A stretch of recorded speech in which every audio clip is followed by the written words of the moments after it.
Um, so my main differential is sigmoid fecal impaction or fecoma. Okay, so impaction. In these cases, two things are very important. One is anal canal cancers. You have to ask the clinicians to have a look. That's a clinical territory, right? They can have a look. The patient might have an anal canal tumor, which is causing stenosis. So that's a potential viva scenario.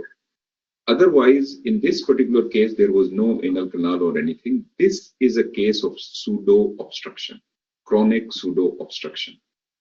And pseudo-obstruction, as I told you before, we'll see in cases where, bed-bound hospice cases, things like that. Because of chronic constipation, they are like this. If you compare it with the previous films will also be like this. And every 3-4 months, they might be coming to your A and E.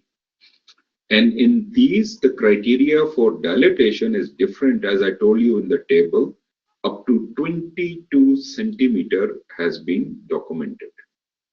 Having said that, sometimes these patients can also perforate, and I've seen a few where, don't think that it's a completely benign condition, and there will be a time when they will perforate. But the concept of pseudo obstruction should be in your mind. And this is, this thing, chronic pseudo obstruction. And in UK, this is a very important concept, particularly in pain. Okay, candidate 1, this is your last film. Acute abdomen, pneumoperitoneum, yes or no? No. So what is it? Chiodati syndrome, where you have a part of the flexure projected over the liver. Okay, that's fine. Now, here what is happening, and this film can be shown to you even in rapid reporting, just to confuse you, where some people might pick it up as pneumoperitoneum. Now, this is what we call interposition of large bowel in between the diaphragm and the liver. And the key thing is that the haustra will be projecting in. Okay, thank you very much, candidate 1, and we go to candidate 2, please.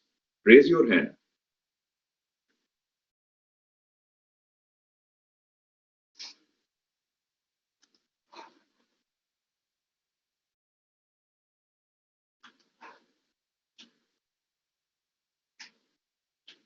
Candidate 2. Okay, I cannot see candidate 2, so I will go to candidate 3 then. I am unmuting candidate 3.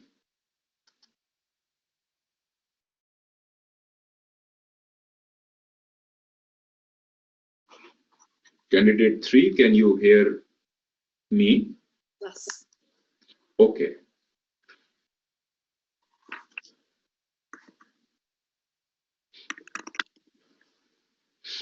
This patient has got, are you worried about intestinal obstruction in this case? Which loops of bowel are visible? These are my 2 questions.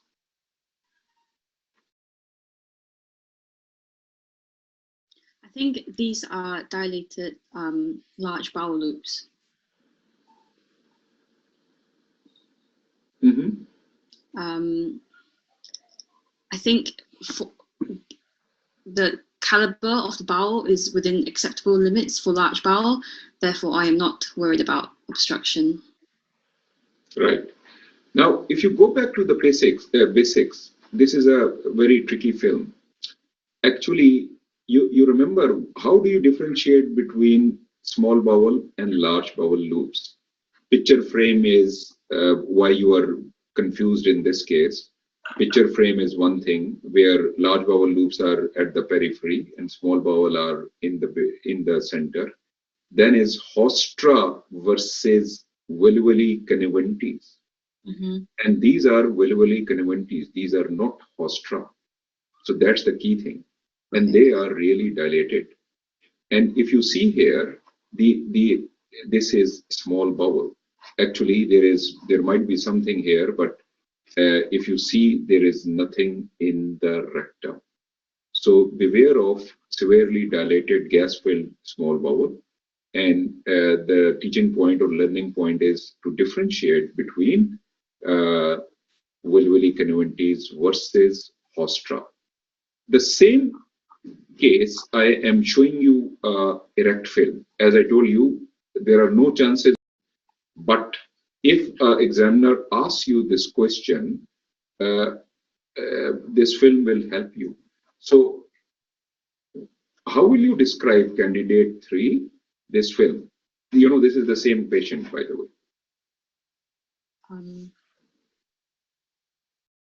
So there's quite marked opacification in the sort of lower, mid to lower abdomens, with almost like a fluid level visible across the bowel. Excellent. And what is this where I am pointing out? Looks like gas within bowel. So there is a sign. I'm waiting to hear that sign. And that sign is considered quite specific for intestinal obstruction. I'm not sure. Okay, fine, no problem.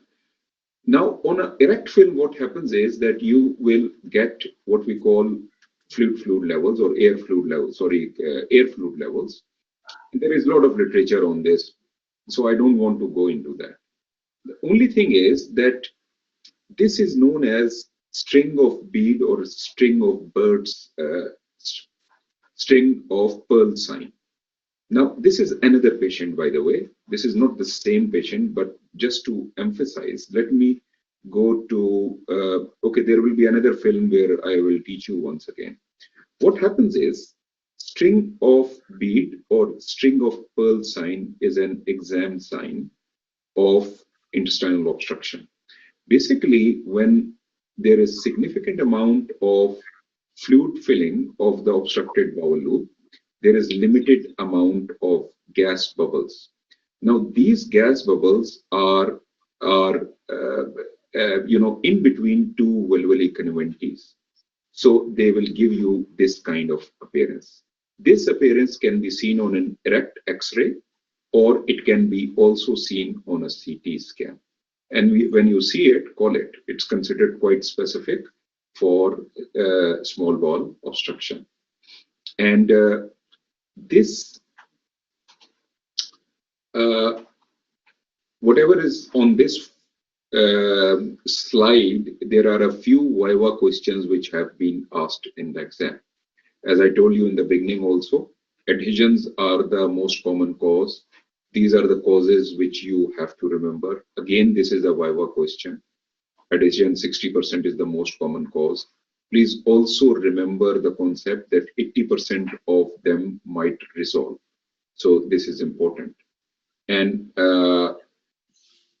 this is another case from literature, from StatDX, to give you the same concept. This is a supine film. This is an erect film. And on supine film, things look quite normal actually. Well, what is this? You know, if you report it, you will not be much worried. But when you do an erect film, then you pick up this string of bead sign.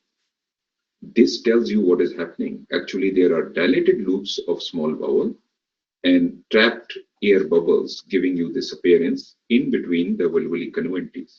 And this is the CT of the same case. And it tells you this string of bead or string of pearl sign.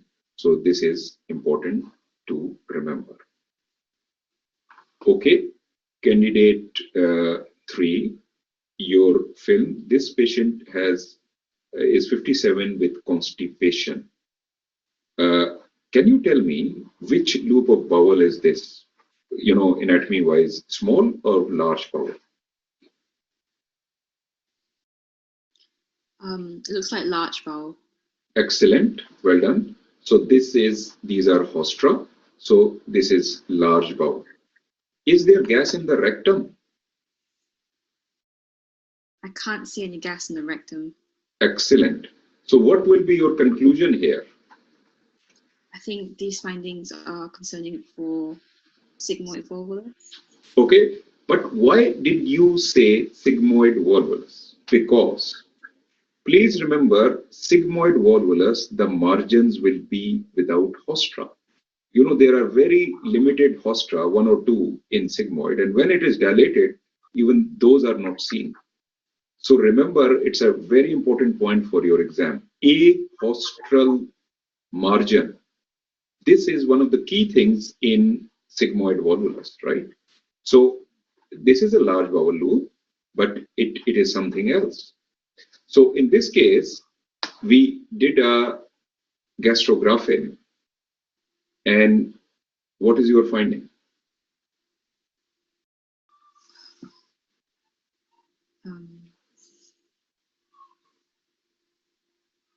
So there's contrast or pacification within a loop of bowel, which looks like the cecum.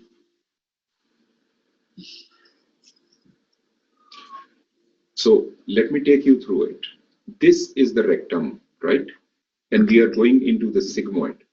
Now, as soon as we reach this, you know, this is sigmoid here.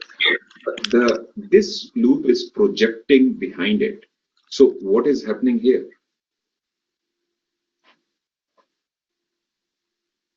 Narrowing. Excellent. So this is a stricture, and this stricture is in the sigmoid colon. One of the key findings, which are when you do a contrast examination for a suspected, large bowel obstruction, these days we usually use gastrographin. If you use barium, you have to be careful. If you reach a stricture, only limited amount of barium should be allowed to go beyond it, proximal to it.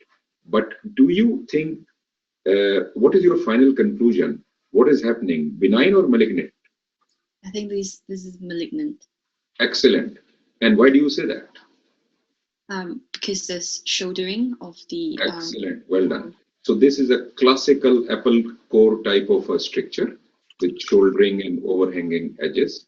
And this was a sigmoid. So what are the take-home points? The take-home points is that we saw a loop of large bowel. We are not sure which loop, but it has got hostra. So this should not be confused with sigmoid. And actually there was a stricture there. Okay, this one is for pattern recognition. So this patient is post-cholecystectomy, and I am not worried about this. Is there any abdominal visceral abnormality? Over to you, please.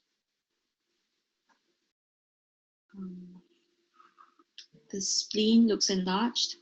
Excellent. So this is the teaching point here, and this has come in the exam quite often. Because please remember that one of the protocol-wise, you have to look for any visceral, megaly or things like that.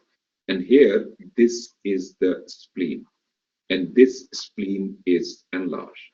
So this is the psoas, this is the psoas, and this is the kidney. Part of the kidney might be visible here, but this thing is the spleen. So the CT scan of the same patient, where you can see splenomegaly and lot of lymph node.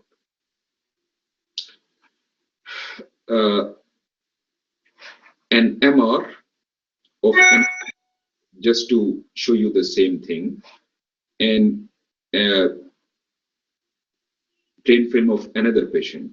Though I have written it here, patency capsule, but candidate 3, can you please tell me what exactly is this? What do you understand by this patency capsule?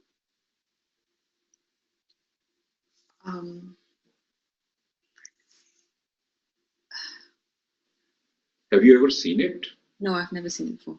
Okay, so let me tell you. Now, these days, to evaluate the small bowel, the gastroenterologist also can do video endoscopy. So they have got a small capsule which has got a video inside, and they ask the patient to simply just, gulp it down, and it goes through the small bowel and produces a video, and later on they evaluate for this.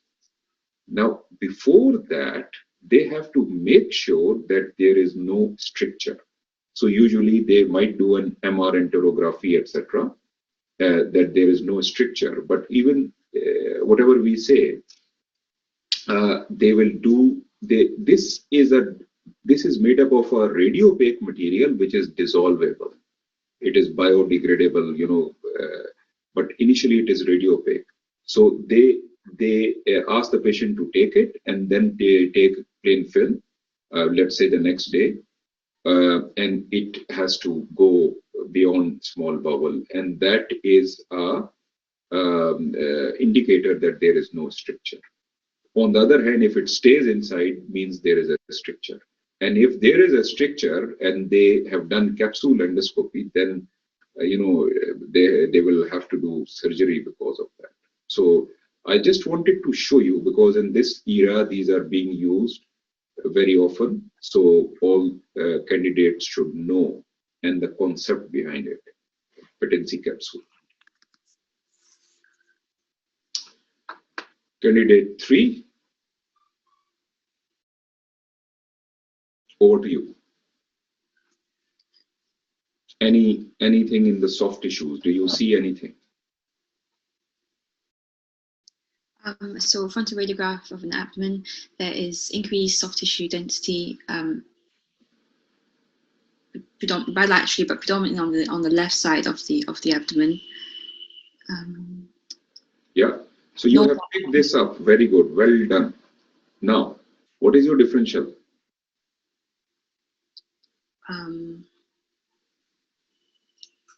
It looks almost house. So it is very rounded, right? It is very rounded. In that location, it could be a adrenal gland mass, or so now you are talking about what we call a differential, and your mind is absolutely working brilliantly, because now you have seen that this is kidney. Now the lesion is here. So in this region, your thinking is what is there, and the first thing was spot on. You are worried about adrenal. What else can you be worried about? So it could be a mass arising from the upper pole of the left kidney. Excellent. But if you stretch your imagination and see here where I am pointing out, right? Maybe you can see the outline. So good thinking, but less likely. Okay. What else? Pancreatic lesion. Excellent. And what kind of pancreatic lesion comes to your mind? As big as that. So a pseudocyst. Brilliant. Well done. So this was a pseudocyst. So well done, candidate 3. We will go to candidate 4. Well done. If you see, this was the pseudocyst, and you can see that this is what we call the lesser sac. The stomach is here. It is displacing it anteriorly. Well done. Now, candidate 4, can you raise your hand?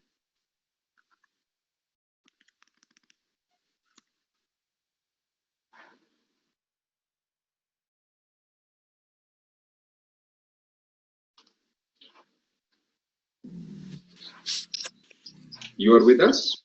Yes, sir. Okay. Now, spot diagnosis. I am not at all interested in all of these radiopaque foci, but overall picture, give me a diagnosis. What do you think about these loops of small bowel? What is happening? There, I can see there is a obstructed small bowel obstruction, and it shows the regular sign. Okay, regular sign. So, for example, here you might have picked it up, and if no, there is no regular sign. Anything else comes to your mind? Where are these small bowel loops? Where, anatomically speaking, this is the abdomen in cross section, transverse and longitudinal. Anything comes to your mind? In the center of the abdomen. Excellent. So, conclusion. So it's small bowel obstruction with the yes, I like that when you said that they are in the central part of the abdomen. So yes. hint is that I like that. What comes to your mind? So it's just a small bowel obstruction which in the center of the abdomen. And what else? No. What else? No, I'm not getting that. I'll take over. Don't worry. Yeah. This is ascites. Now, Okay. this kind of ascites has come in the exam. I remember there was a long case actually. Can you imagine a long case which came, I think 2 years, 3 years ago? It was a baby gram. And on that, one of the key finding was that this was the finding on a baby gram. Sometimes what happens in ascites is that because there is too much fluid, the small bowel loops, which are gas filled, they float centrally. And this is the picture which you get, floating small bowel and centrally. This is another case where small bowel loops are here in the center. And this CT scan tells you what actually happens. There is a lot of ascites and these loops are in the center. So I'm not saying that all cases of ascites will look like this, but you have to remember, as I always say, the eyes see what the mind knows, that this type of ascites can be asked in the exam. Okay, candidate 4. Anything abnormal here?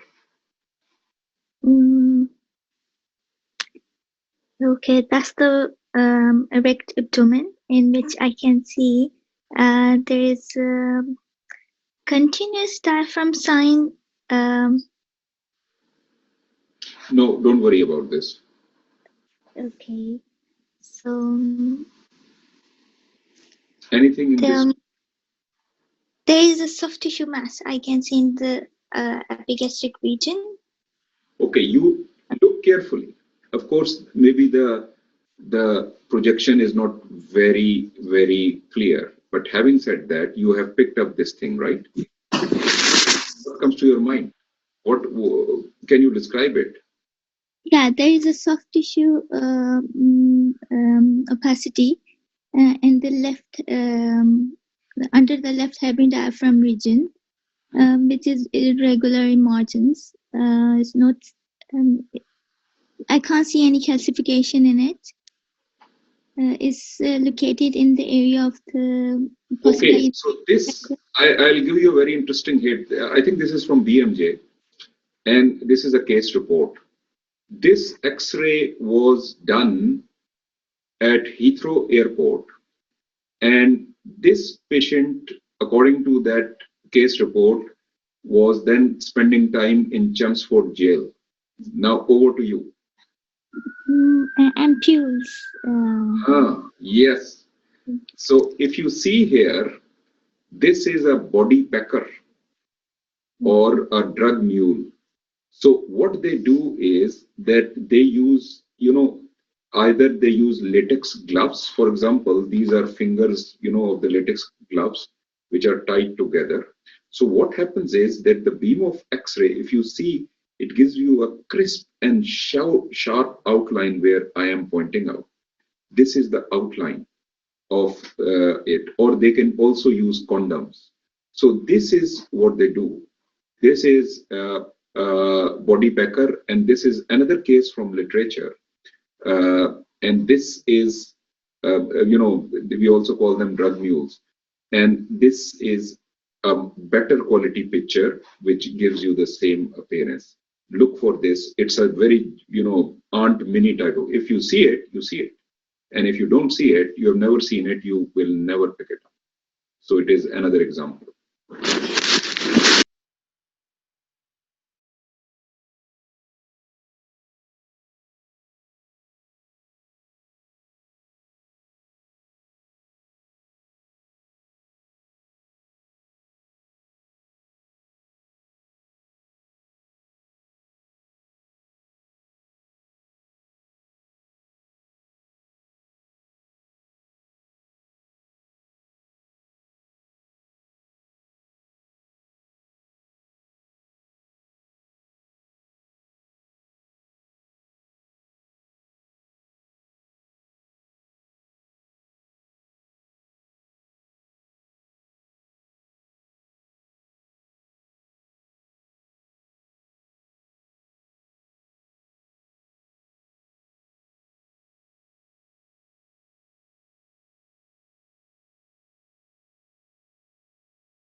pancreatic tumor. Unusual to have calcification unless there is chronic pancreatitis. So that's a nightmare scenario where a chronic, please remember that pancreatic adenocarcinoma is prone to develop in chronic pancreatitis, but neuroendocrine tumor usually will show calcification. So this is a point to remember. Many things you have to remember.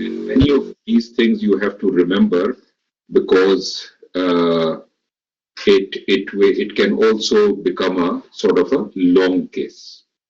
So read this differential with great details, should I say. Candidate 5, raise your hand, please.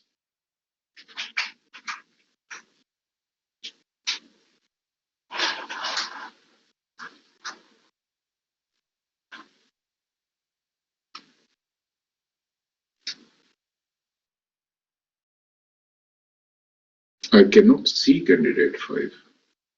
It says candidate. Candidate 5. Yeah. Okay, yeah. So now I have got you. Are you with me? Yes. Can you hear me? Okay, just, yeah, we can hear you. And please, it's quick because we are going to crack on. Where is this calcification? This is just to develop your eyes. Intraperitoneal. You see, it's very well defined. It is within a viscera. This is what we call a visceral type of calcification. So then looks like within the gut. Okay, something which can be so large among the viscera. Large gut. Anything else? This patient is quite, clinically speaking, quite good. Where else could it be? Think gynae. Okay, so it can be like fibroids, calcified fibroids. Yeah. So these are, please remember that fibroids, the uterus can go all the way up to the diaphragm and they can be huge and they can calcify. So this is the visceral type of calcification. And what I'm showing you is quickly just, pattern recognition. So nothing more than that. Is there any organomegaly? Yes, looks like on the right side, upper abdomen, so most likely liver. Excellent. So these kinds of cases can come in the exam, and then from here, once you pick it up, the ultrasound might be shown to you or something else might be shown to you. Where do you think is this calcification? Okay, so this can be either within the liver. Excellent. So this was within the liver, which is a very enlarged liver. And this was actually metastasis post-radiotherapy.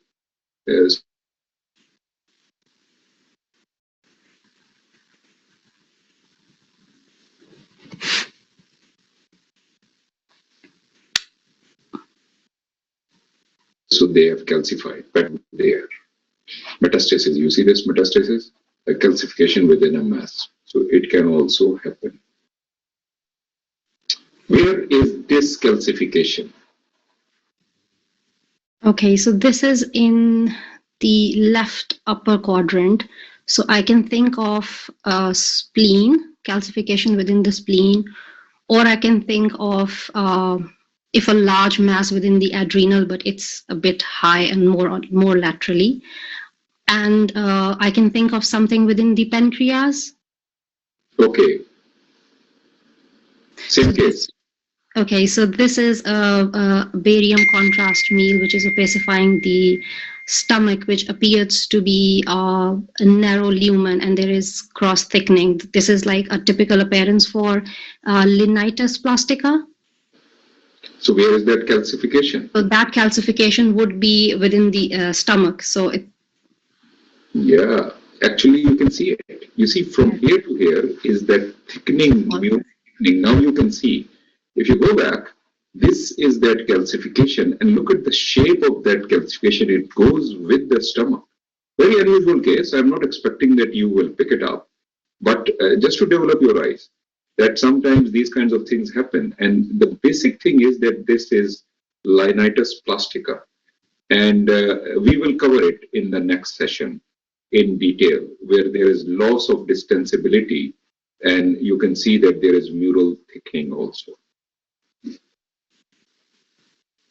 This calcification, what do you think? Adrenal or kidney? Adrenal, very good. So this is adrenal calcification. Adrenal calcification is again an exam calcification, because then the differential diagnosis will be asked. And this is the differential diagnosis, which you can cover in 9.3. Where is this calcification?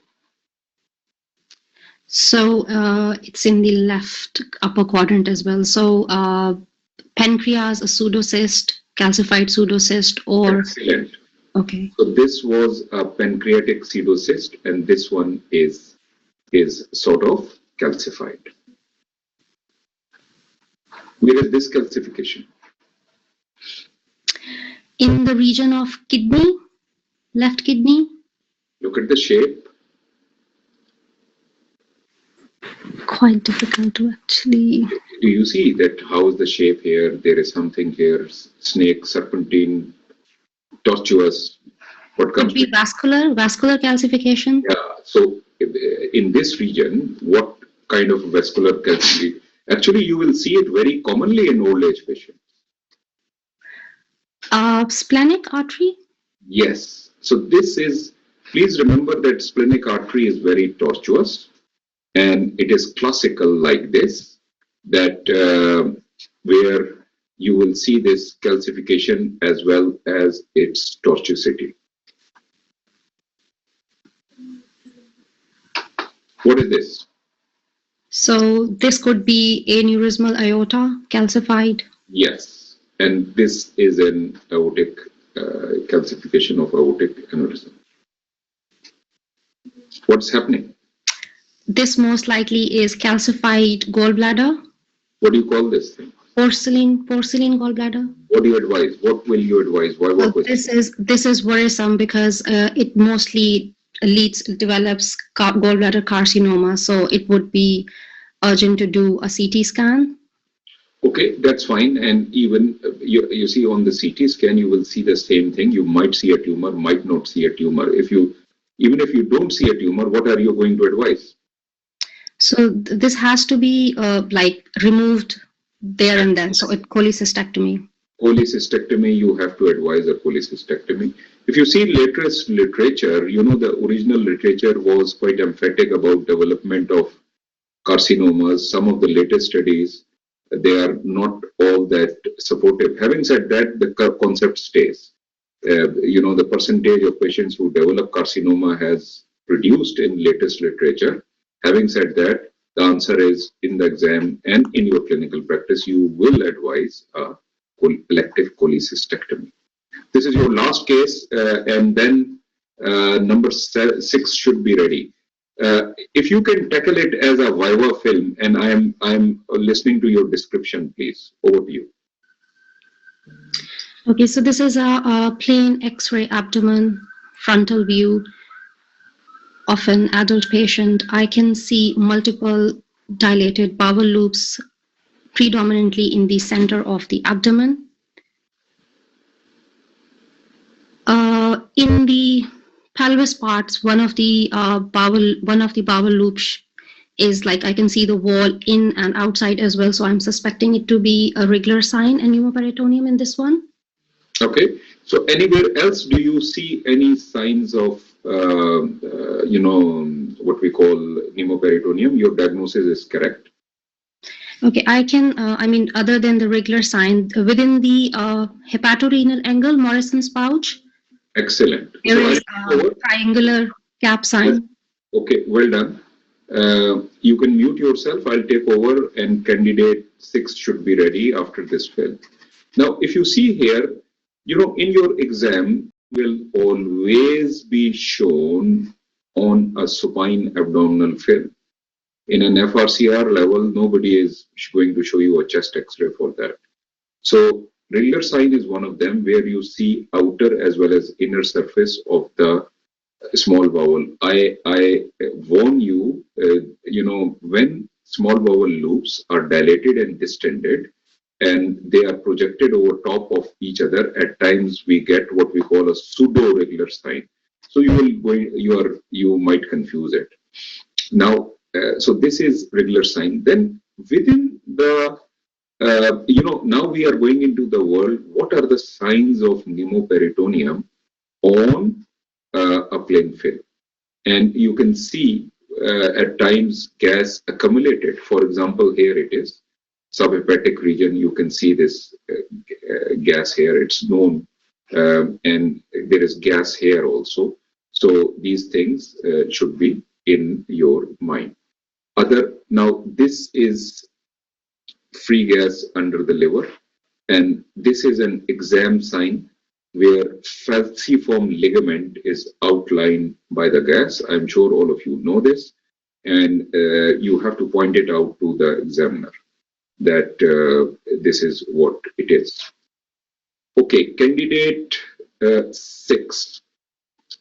Can you please raise your hand?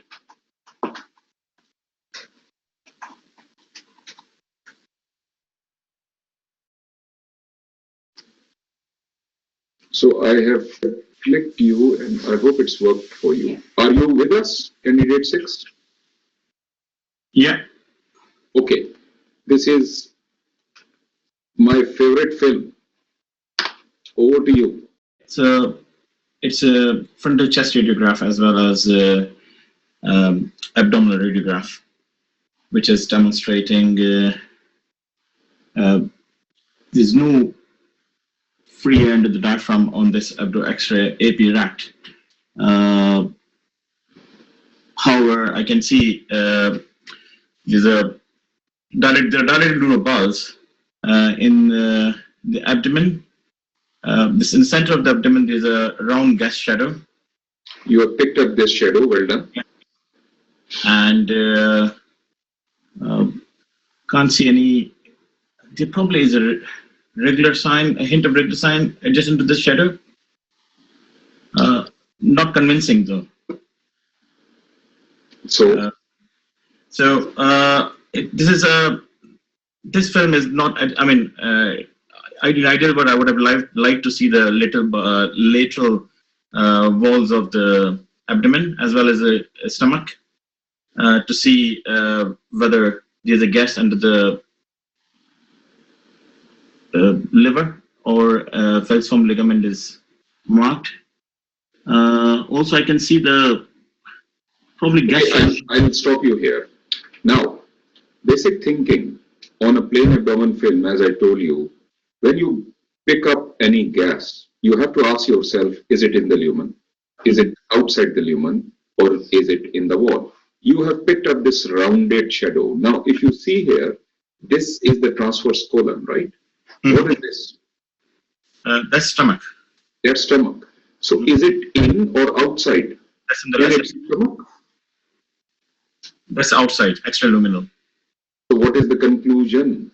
So it's a retroperitoneal gas in the lesser sac, most likely. In the lesser sac, or okay. So this is the CT of the same case, and do you see any pneumoperitoneum? There is pneumoperitoneum. Look at this one. Yeah, there is pneumoperitoneum, quite large amount is it gross pneumoperitoneum? Yeah. Right? Mm-hmm. Where is it sitting? It is sitting here in the center, and this is what we call the football sign or the cupola sign. Here, what happens is that there is large amount of free air, but it sits in the center part. And the beauty of this film, this is a classical exam film, that this gas, you can see that it is away from the stomach. It is not, and this is large amount of gas. So in the central portion. So this is football sign or the cupola sign. This is a cupola. Okay, over to you. Where is this gas? What's happening? So in this plain abdomen X-ray, I can see gas outlining the psoas muscle as well, and kidneys. So, so kidney is quite delineated. So it's a retroperitoneal gas. Yeah. Yeah. So patient has a surgical procedure. So I'm just wondering what kind of so retroperitoneal gas could be because the retroperitoneal structures hollow viscous which are ascending. Why do you say so? My question is more basic. Why do you say that there is retroperitoneal gas? So the learning points are, where do you see retroperitoneal gas? Outlining the psoas, in the outlining the kidneys. Excellent. And it should be in the deep pelvis, outlining the rectum as a part of the rectum which is retroperitoneal. Outline will very difficult to see. Yeah, lesser sec you can see in lesser, but obviously in on plain film it's difficult to pick up. Is lesser sac by definition retroperitoneum? You remember lesser sac has got a connection with the peritoneal cavity, so that's a peritoneal. Okay, if you see here, let me take over. Now, this is a very good film to develop your eyes on where can retroperitoneum be. So, of course, it is outlining the kidney, outlining the psoas, right? But other things which you have to remember is, this is the hemidiaphragm. The posterior portion, posteromedial portion of the diaphragm is touching the retroperitoneum. Another sign which is now if you in your exam you pick it up as a retroperitoneal gas, of course you are passed, but you want to get more and more marks, and the more fine touches that you have to pick up the findings. Another beautiful sign is this one, which we call large bowel regular sign. If you go back to your anatomy, remember that the ascending colon as portion of the ascending colon and portion of the descending colon is in the retroperitoneum, right? And when that portion is outlined by gas, you see this is portion of the descending colon and there is a large bowel regular sign. So this is another sign. If you pick it up, you know, as an examiner, I'll give you half a mark more, and you have to take it so that you know you can compensate for any other fail. So causes of pneumoretroperitoneum. You can also add it. I think this is from Radiopedia, if I'm not wrong. Now, another point, there are two specific questions I want to ask. This is a case of, again, pneumoretroperitoneum. You can see, look at this diaphragm, the posteromedial portion that is outlined. What is this in the spine? What's happening here? So there's a bit of story, you know, what is the story here? So patient has got degenerative disc disease, and then there's a spinal fusion not at all interested in the fusion, etc. What is this high density? You see this high density? Yeah. And this high density is actually outlining maybe, you know, maybe nerve roots here also. Calcification of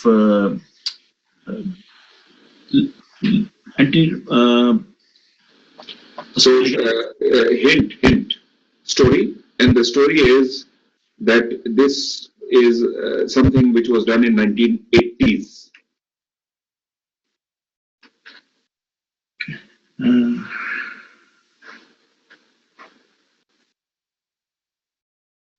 Okay, so in that era, we used to do myelograms with a contrast agent, which was known as myodil, and it could stay there forever like this, and there was a lot of toxicity, etc. Please remember that these patients are still around; they are still alive, and if you see it, it's a sort of Aunt Minnie type of an appearance. Nothing else can give you this kind of appearance.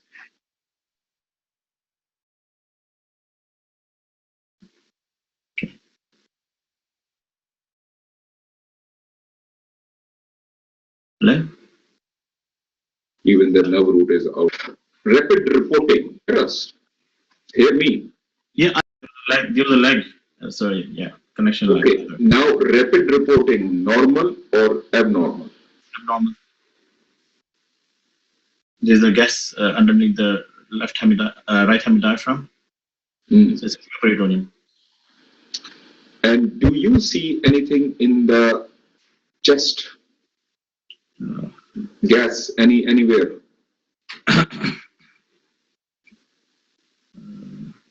Just trying to look for the pneumomediastinum. Excellent. Your thinking is absolutely correct, but where is it? On the right side. In fact, going all the way on the mediastinum. Yeah, there. Not here. Actually, maybe it's not projecting for you very clearly, but actually this is where it is. You can see this pneumomediastinum.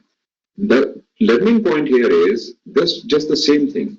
If you see, this is the posteromedial portion of the hemidiaphragm.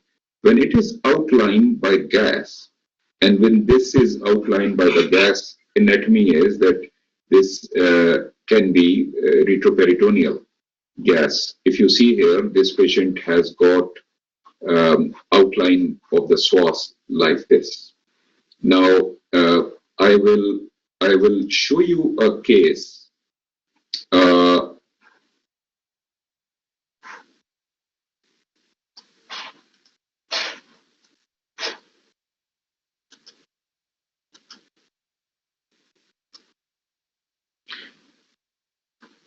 I think, sorry, I have shared the.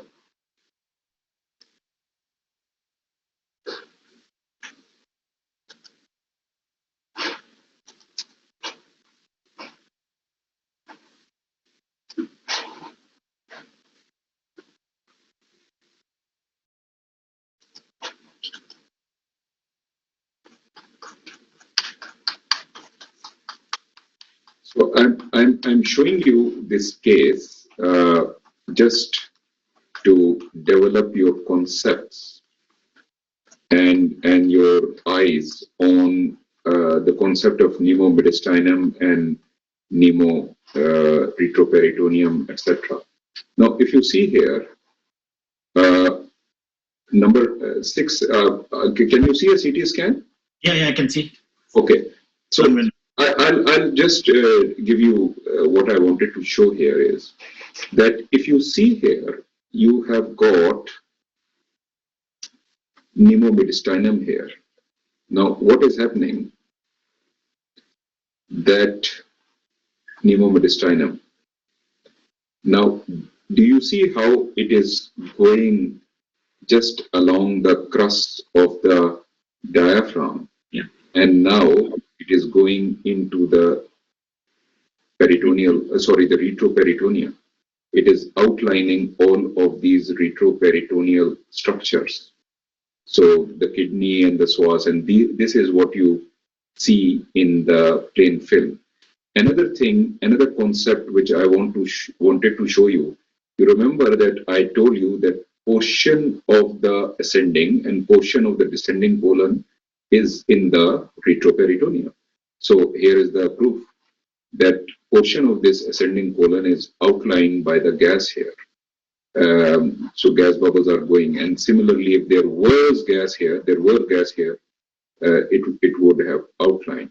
So let's see the coronal of this one. And now, this is, of course, the colon, ascending colon, gas here. Yeah. And then this was the learning point, under the diaphragm. And another thing is that gas can go from the mediastinum into the retroperitoneum, also the peritoneal cavity, and vice versa. Do you see how it is going superiorly? So through this hiatus, and now it is going into the mediastinum. So I'm just showing you to develop your concepts that what exactly can happen. Okay, now I will go back to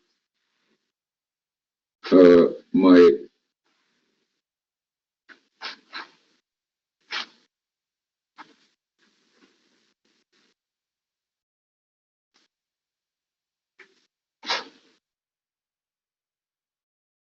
Number 6, can you see my screen now? Yeah. So, so this is another case of pneumo mediastinum with pneumo retroperitoneum, just to develop this concept that it can go from up to down or from down to up. Both ways it is possible. Okay, what's happening here? What's happening here? So there's a liver shadow, which is obviously obvious, and then there's a gas. There's a gas shadow, whether it's biliary or I think it's not biliary. It's outlining the liver. This shadow. Okay. This thing is something which is a point of discussion. But if you see these loops of bowels, yeah, they're dilated and gas filled. Anything here? Here. There's basically I can describe this film. It's a abdominal film which is showing dilated loop bowels with the gas in the wall of the bowel, pneumatosis, and then probably the gas in the portal venous system, which is conclusion. Conclusion is ischemic bowel with portal venous gas. Excellent. So here, okay, thank you. Number 6. Number 7 is next. Please be ready. If you see here, there is gas within the wall of the bowel, and these are dilated loops, so must be paralytic. And with that, there is what we call gas in the portal vein, pneumatosis intestinalis. And one of very interesting ones, you see, benign causes, 12 patient versus life-threatening cause. One thing which I want to warn you is this one, idiopathic. Idiopathic pneumatosis intestinalis is a very important exam case. I don't know how many of you have seen it in your clinical practice. We have got 2-3 very good cases in our hospital which come every few years.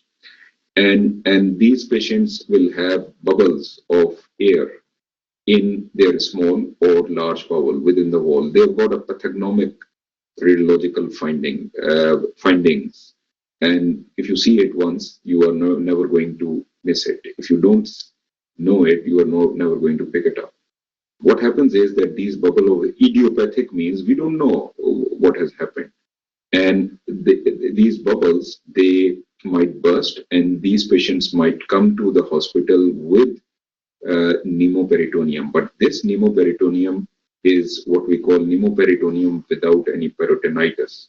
So you have to understand this. So this is a very important exam case. Gas in the portal vein has got a differential, which is here. All of you know this, infarction, etc. So this is a case of gas in the biliary system, and gas in the biliary system is nothing important. Gas in the portal vein is very important, but gas in the biliary system is not all that important, because one of the usual cause is incompetent sphincter, which can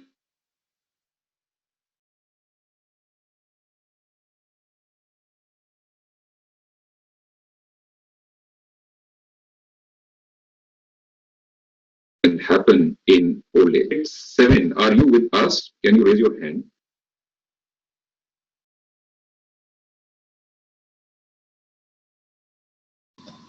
So, can you hear us? Yes. So, in this case, there is ischemic bowel. Because of time factor, I want to crack on. You tell us the findings. Okay, so there is small bowel obstruction with dilated loops of centrally placed bowel. There is some gas within some shadows within the projected over the liver, in keeping with portal venous gas. And there are some on the left-hand side. There's also some air between bowel loops, so likely to be some pneumatosis as well.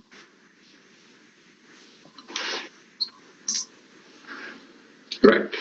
So if you see here, if you trace this, you can see a bit of air within the wall. When it is projecting tangential to the beam, you will see it much better. Now, if you look carefully with this finding, there is a bit of regular sign here. You can see the serosal surface. So this is a regular sign. When they will show you ischemic bowel, like this on a plain film, keep looking for signs of pneumoperitoneum. When there is ischemic, when there is ischemic bowel, there will be obstruction and functional obstruction, and with that, there can be pneumoperitoneum. Well done. Just name this finding. What is happening? So it's a gastric volvulus? So where is this air? Yeah. Oh.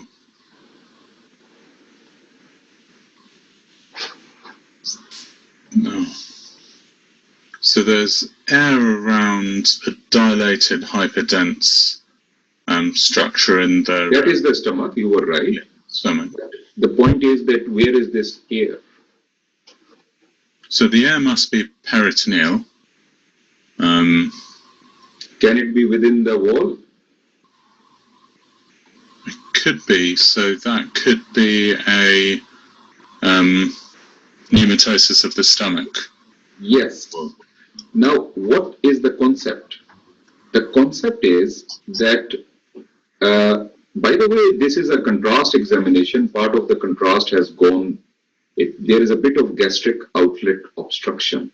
So the concept is that when there can be sort of obstruction or dilatation, sometimes what happens is that just to develop your concepts, basically think like this, that pressure, intraluminal pressure has increased, and there is a rent or in the mucosa, and air goes inside. When air goes inside, it will go into the wall. So secondary to any kinds of obstructions, you can get a bit of pneumatosis. So this is a case of pyloric stenosis, which has presented like this. This is a slam dunk case. What is your diagnosis here? Around the stomach, what is happening? So there's pneumatosis within the stomach. Right. Wall. There's also small bowel obstruction, and there's portal venous gas as well. Excellent. So conclusion? So it's bowel obstruction secondary to with small bowel ischemia, pneumatosis. Are there any signs of small bowel ischemia visible to you? Actually, no, the small bowel loops are all enhancing normally. Right. So pneumatosis secondary to small bowel obstruction. Right. So this concept is similar to the one which I was showing you in the previous film. This patient was very interesting. This patient came to our A&E and actually walked into the A&E with chest pain. And they asked for a CT, and then we picked up something, dissection and things like that. And we then did the abdomen. The point I'm making here is that this patient actually had small bowel obstruction. There were no signs of ischemia. You have to pertinent negative or positives in the exam. I will come back to this when we will do small bowel. Regarding ischemia, what should be your pertinent negative and positive? I'm not showing you everything here. This patient had obstruction. And with that, you can see this, the string of bird or string of pearl sign. And because of that, the gas, the same hypothesis has gone into the wall, actually has also gone into the wall of the stomach. And this patient was clinically quite well and radiologically speaking very bad. Ultimately did surgery. Irony is that the patient developed some complications, and I think 3 weeks down the road he died. So in any case, this is another mechanism of gas going into the wall of the viscera. Okay, this is the Aunt Minnie case which I was talking about. Over to you. Okay, this is a coned-in abdominal radiograph. There's a dilated loop of bowel with multiple locules of gas within the bowel lumen. And there's some locules of gas also near the inferior portion of the film that seem to be sort of, just projecting from the bowel wall. Right. So what thing is this? So it could be multiple diverticuli? Okay, if you look carefully, diverticuli will not look like this. You know, these are unknown. These are grape-like, bubble of airs, bubbles, multiple air bubbles, which diverticuli will never project like this, particularly on a plain film.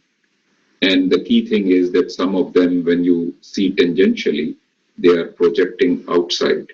Now, if you see this contrast examination, it will tell you what is happening. These are multiple air bubbles. Now, develop your eyes on the finding here. Tangentially, you can see that there is an air bubble here, and look at them. They are projecting beyond the wall. So this is what I call, the idiopathic or primary nematosis intestinalis. You remember this differential diagnosis, idiopathic, benign causes. And idiopathic also tells you that we don't know the etiology. And please develop your eyes on this. And I've got very good case on CT also, these ones. But of course, for that, you need a software, a DICOM viewer to pick it up. And so remember this. And when these air bubbles will burst, the patient might develop pneumoperitoneum without any peritonitis. So we use that word pneumoperitoneum without peritonitis. The patient will be absolutely fine. So this is idiopathic nematosis intestinalis. Classical 2B film. I've been very kind as an examiner to give you this history. But because of time factor, I have given you this history. But this is a classical, very good 2B film. Over to you. So, in the epigastrium, there are multiple gas locules, and there seems to be one large, sort of well-defined lesion bordering them. And these are in just below the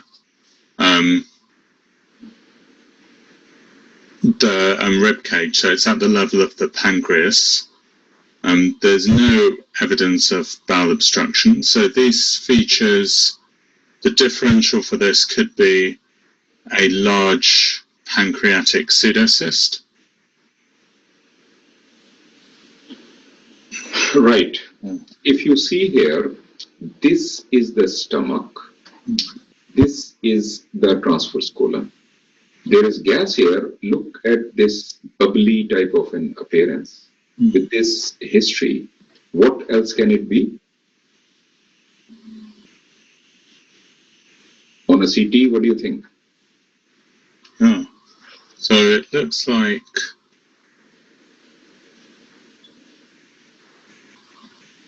nematosis. No, where is it? Anatomy-wise, if you see, this is the stomach. Stomach. Behind it, this is what we call the lesser sac. Oh, yeah. Right? Of course, if you had all the sequences, you would have picked it up. So this is a what? Pancreatic abscess.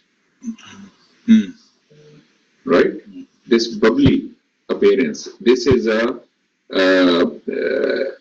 complication of acute pancreatitis, and this is a pancreatic abscess of the lesser sac. Okay, this patient is similar, but which organ are you worried about? So I'm worried about the bladder. Okay, anything else comes to your mind? So, bladder, the other thing could be the rectum. Anything else?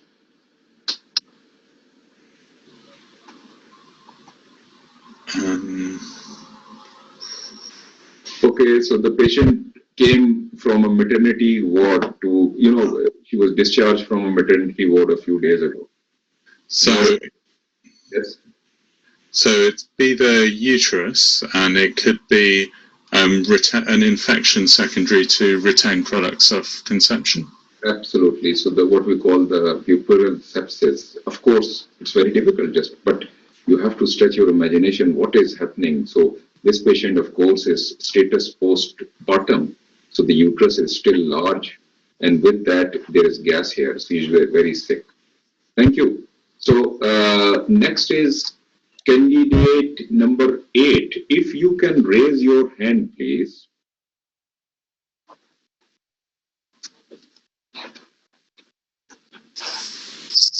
Can you hear us, please? Yeah. Okay. Very easy film, spot diagnosis.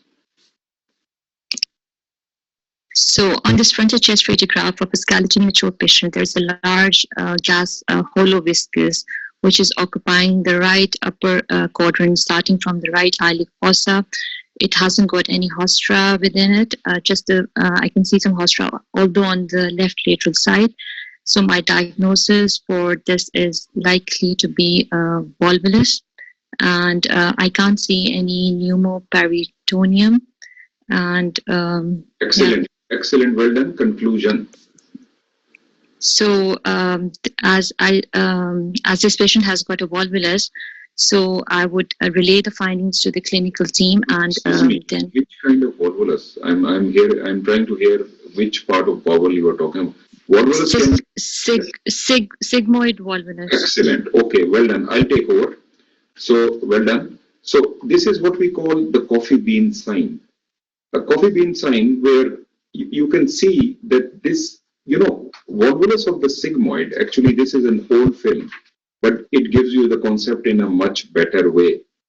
What happens in sigmoid volvulus, that there is an inverted U appearance, and this coffee bean sign might not be visible in each and every case, so you have to see the concept. A hostral margin. So this is the limb which is going superiorly, and this is the limb which is coming inferiorly. In between these two limbs is this white line, which is because of the opposing walls. And there are signs in old radiology literature, inverted U sign, A hostral margin, the apex under the left hemidiaphragm, apex superior to the level of T10, things like that. But this concept is, if you see, there is a sign in radiology, we call it inferior convergence. And I want you to remember it.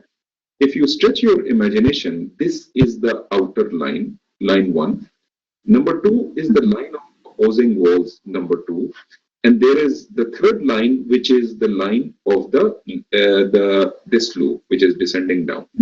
Inferior convergence is that these 3 lines will converge to the point to the left side of the pelvis. This sign is known as inferior convergence. What I take home point is that the coffee bean sign looks very, a good word to use. But having said that, all cases will not be classical. This inferior convergence is a very nice sign to remember. So this was sigmoid volvulus and a barium examination of the same. There was no need, by the way. Okay, is this a sigmoid volvulus? What do you think? Or not? If not, that what else can it be? So on again on this frontal abdominal radiograph, there is a dilated bowel loop, and I can see some hostra, incomplete hostra within it. It is on the left upper quadrant, and I can see gas within the small bowel. So if because of the location, I'm thinking that this could be cecal, but in cecal volvulus, it's the small bowel that is more dilated. So again, I think that this is a sigmoid volvulus. Why have you changed your opinion from cecal to sigmoid, just on the basis of small bowel? Okay. Yeah, because I thought that in cecal volvulus, because if it's a twist in the cecum, then it should be the proximal, which is the small bowel, which should be dilated. You know, one of the principles of large bowel obstruction, you remember, large bowel obstruction can be with ileocecal valve, which is, you know, not patent or patent. So small bowel is a tricky finding. You should never ever, you know, make this opinion that I will look at the small bowel and then I will conclude. Your basic principles are the same. You had picked up that this thing has got hostral. Now, if you hostral, so this is not sigmoid. And please remember the basic concept. The patients who have got mesentery, you know, the cecal mesentery, which is redundant mesentery, that will twist. So sometimes the cecal volvulus will sit in the left upper quadrant like this. That's a take home. But main point for you to remember is this hostral margin. On a contrast examination, what happens is that contrast comes here.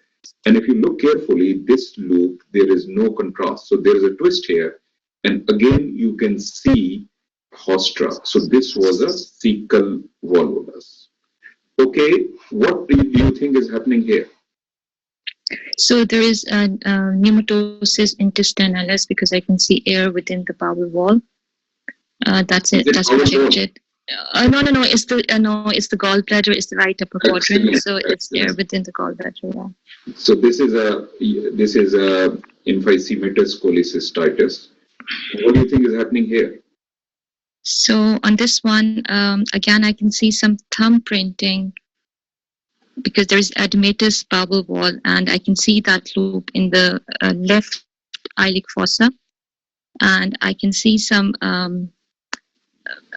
dilated bowel loops that are in the pelvic region as well. Okay. And again, there is some air, yes, and then there is a triangular air in the region of the gallbladder. Okay, so this is a bit of pneumobilia. Is it Morris? Yeah. So what's happening here? Oh, so and there is a radiopeg density as well in the left iliac fossa, and yeah, so this is a gallstone ileus because it has got all three signs, which are small bowel loop dilatation, and then it's a calculus, and there is a pneumobilia as well.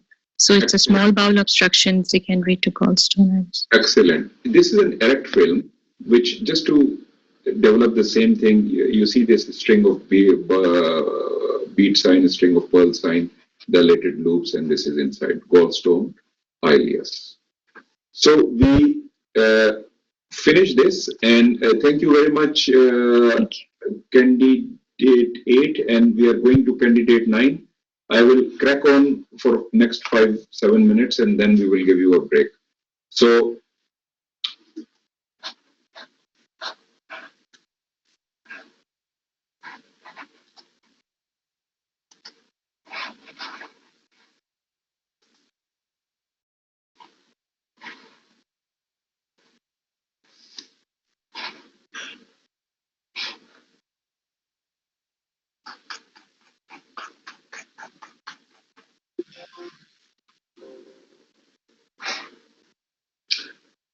okay,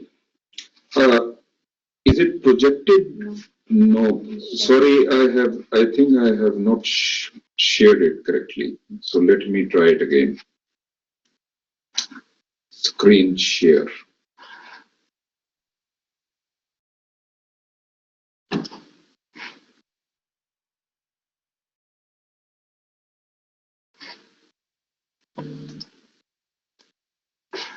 Is it projected now? No. Yes. Candidate 8, candidate 9 now. Can you raise your hand? Yeah, candidate 9 is with us, and over to you. Now, this case, I want all of you to concentrate. This is a very good teaching case, learning case. I want you to concentrate. And after this, I'll give you a 5-minute break, and I'll go into a bit of a teaching mode on this case also. So over to you, candidate 9. So this is a Can you hear me? Let me give you a hint that this is a story case. It tells you a story, and you will tell me what is the story. Over to you. So this is a lateral projection of a barium contrast hollow. There's contrast outlining the hypopharynx and proximal esophagus, with some contrast seen with some contrast with some evidence of aspiration.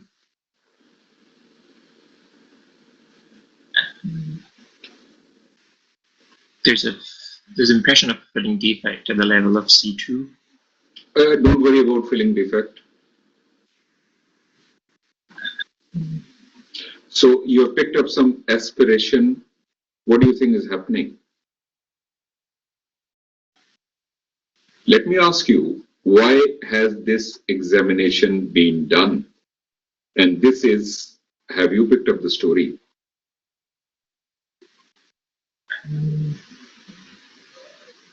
Is this to check someone's swallow post-stroke? Post what? Stroke or... Then why has this happened? They haven't got a safe swallow and they've aspirated? No, but this aspiration is not going anywhere into, let's say, the tracheobronchial tree. Actually, I have not shown you the AP. It is going out. It is going into the skin, actually. Do you see anything, any story written here on this? It's a post-surgical case. What kind of surgery has been done? No.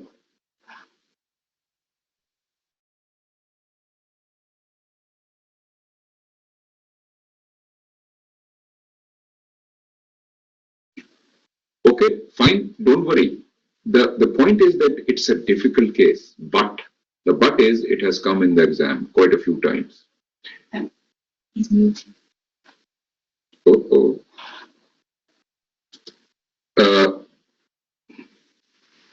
Sorry, I think you got muted. Were you saying anything, candidate 9?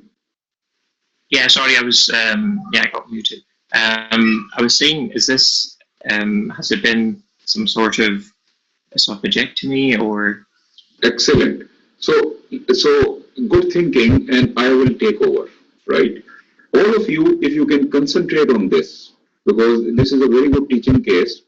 Part of it I will teach you in head and neck module, but let me tell you that this has happened so many times. This is a normal barium examination. Even last attempt, one of my students, the examiner asked all kind of anatomy on these views. What is this? What is this? What is this? Now, this is a post-total laryngectomy case. The case is actually post-total laryngectomy. So let me tell you the normal anatomy. Normal anatomy, this is an AP film of barium, and this is known as a veliculi here, and this one is right and left. This is the piriform sinus and the piriform sinus. On the lateral film, this is the veliculi, this is the hyoid bone, and this is the piriform sinus. The tongue impression is here, and the epiglottis is here. This is post-total laryngectomy. Complete anatomy is distorted, and you have to pick this up. You have to tell the examiner what has happened. Look at the hyoid bone, and the hyoid bone is missing. And look at this, it has become a featureless type of an inverted V smooth outline. We will come back to this when I go back to the basics. So let's go back and try to cover the anatomy. Now, we are interested in the anatomy of the pharynx. Please remember that if you draw a line through the hard palate here, and maybe the soft palate here, superior to that is the nasopharynx. We are not interested. Another line which you draw here through the superior border of the epiglottis, this is the oropharynx. Now, anything which is below that is known as the hypopharynx, also known as the laryngopharynx. In radiology, usually we use the word hypopharynx. Anatomists commonly use the word laryngopharynx. It's the same thing. Now, the hypopharynx is where the piriform sinuses are, and it is in continuity with the esophagus at the C6 level. And this is the cricoid cartilage. And this is the epiglottis. Take home point on this picture, this diagram, is midline hyoid bone. If you see the epiglottis, there is a fold of mucosa which is going from here to the tongue, and we call it glossoepiglottic fold. And within that is what we call the hyoepiglottic ligament. So there is a connection between the midline tongue and the hyoid bone and the epiglottis. And that actually forms this midline indentation here. This is that glossoepiglottic and the hyoepiglottic ligament together, right valliculi, left valliculi. So this is a very important point to remember. Now, on a plain film, if this is the heart palate, then superior to that is the nasopharynx. This is the hyoid bone, and this is the oropharynx, and inferior to that, this will be the hypopharynx. Cricoid cartilage is here. So on an MR, you can see the same thing, and just epiglottis. So this is the oropharynx, and this is the midline hyoid bone. This is the hypopharynx, and from C6 onwards, the esophagus is visible. Same thing on a CT scan. Oropharynx, and this thing is the laryngopharynx or the the hypopharynx, and the hyoid bone in the middle. Look at this picture, epiglottis, and this is that glossoepiglottic fold, and this is pre-epiglottic fold.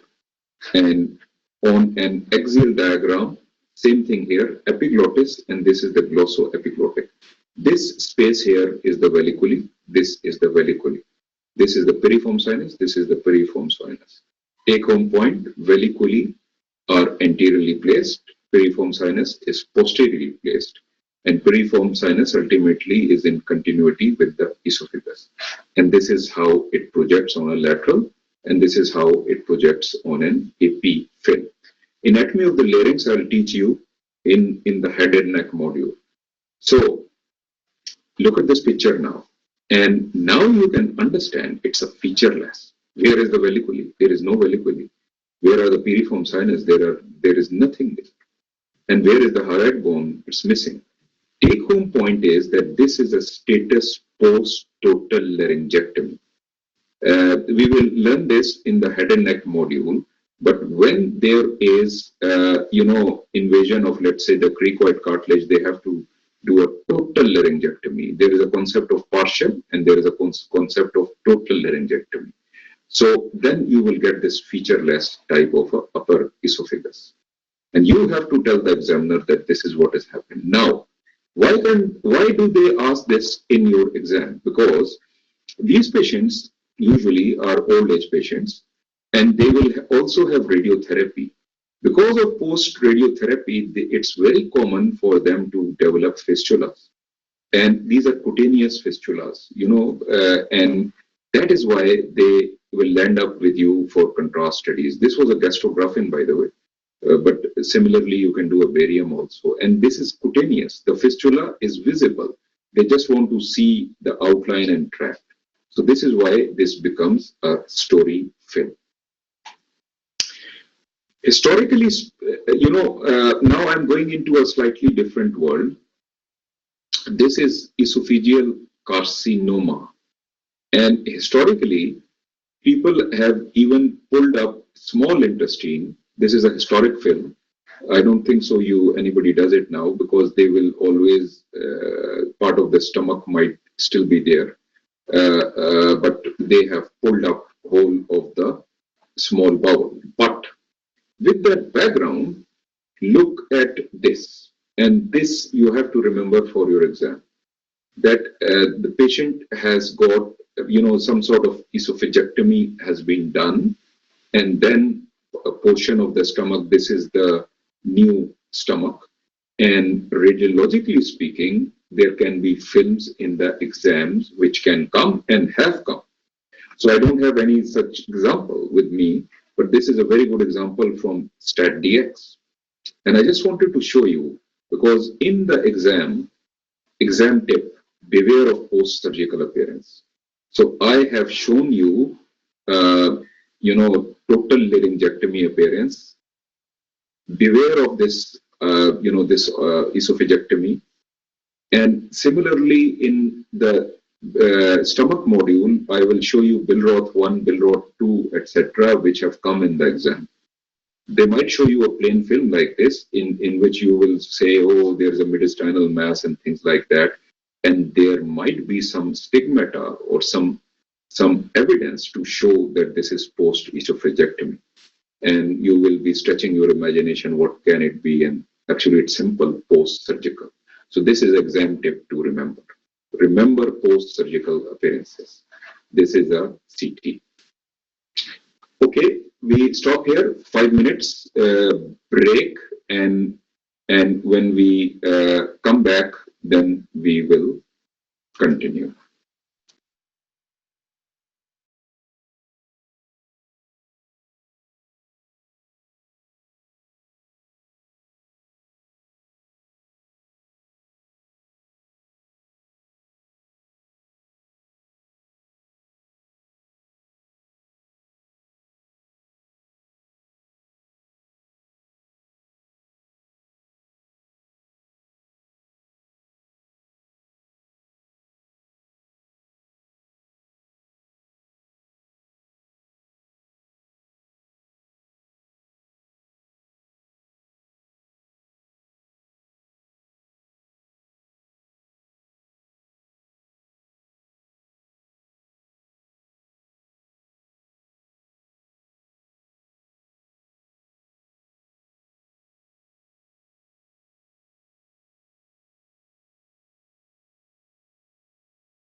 Over to you. Number 9, please. This is a contrast swallow. I can see the cervical spine, so I'm assuming it's the hypopharynx. It's a condent view. So there appears to be a caliber change within the hypopharynx.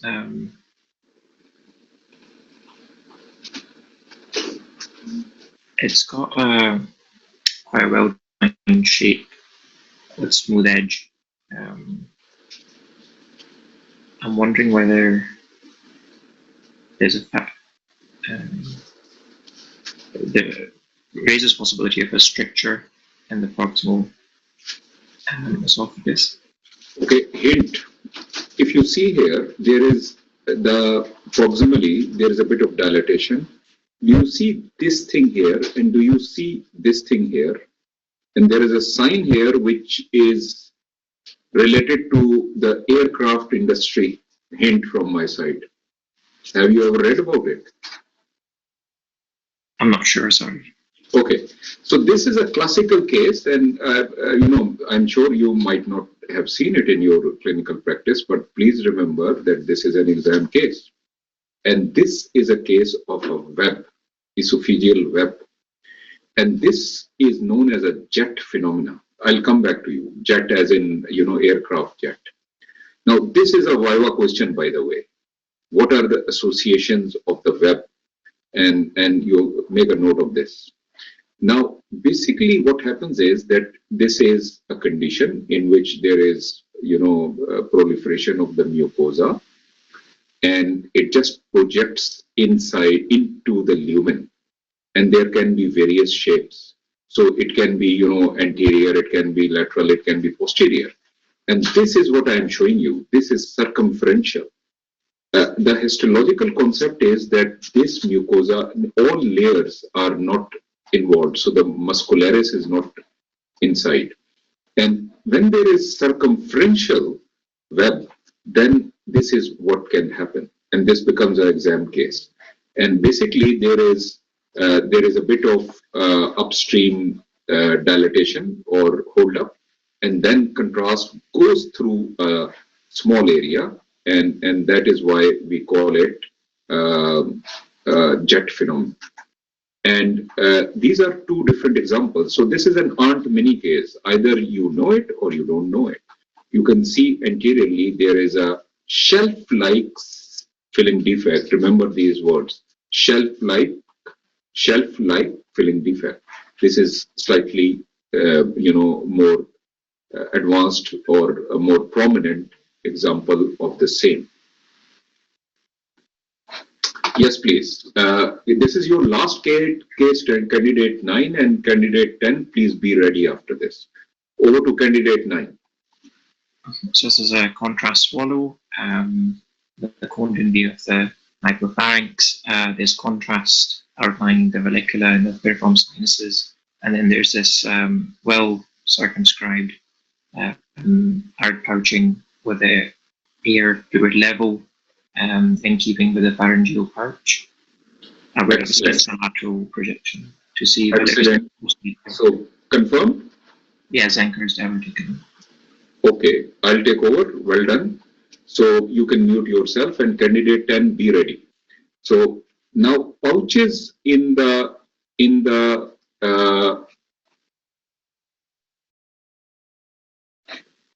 this is from your book. Have I unmuted you, candidate 10? Mm. Yes? No. No. Okay. Can you raise your hand again, please, candidate 10? I cannot see you. What is happening? You're at the top of the participant. Yes, now I can see you. Hi, yeah. Okay, the case, I'm just teaching on this case, so I'll ask you the next case. Now, this is 7.3 in your book, pharyngeal and esophageal pouches. And Zenker's diverticulum is a diverticulum which is what we saw in the previous case. Other than that, please also remember that a traction diverticulum has also come in the exam. Zenker's is favorite. In Zenker's diverticulum, what happens is that there is a point of weakness in between the inferior constrictor and the cricopharyngeus, and it projects laterally or posteriorly. But in the exam, they will show you unusual presentation of a Zenker's diverticulum. An unusual presentation, you have to, this is the exam tip, beware. Unusual presentation on a plain film, a foreign body which is lodged in the Zenker's diverticulum, that has come in the exam, or a nasogastric tube which has gone inside and coiled up inside. So if you see this CT from the literature, you will be oh my God, what's happening? Is there an abscess there and things like that? So stretch of imagination. So beware of Zenker's. This is a case from STAT DX where there is a large Zenker's which is sitting in the superior mediastinum, and on a barium it looks like this. So beware of plain film, particularly. They have shown many a times in which there is, they might show you a lateral. If you see this, they might show you a lateral plain film where there will be bubbles and things like that. Here you will be worried, oh, there is an abscess, and they will say the patient is fine, and that is Zenker's. Number two, same film but with a foreign body sitting inside, a plain film. So beware of Zenker's. Traction diverticulum, again, etiology is different. Traction means that there might be lymph nodes which will pull the part of the esophagus towards it, and it gives you a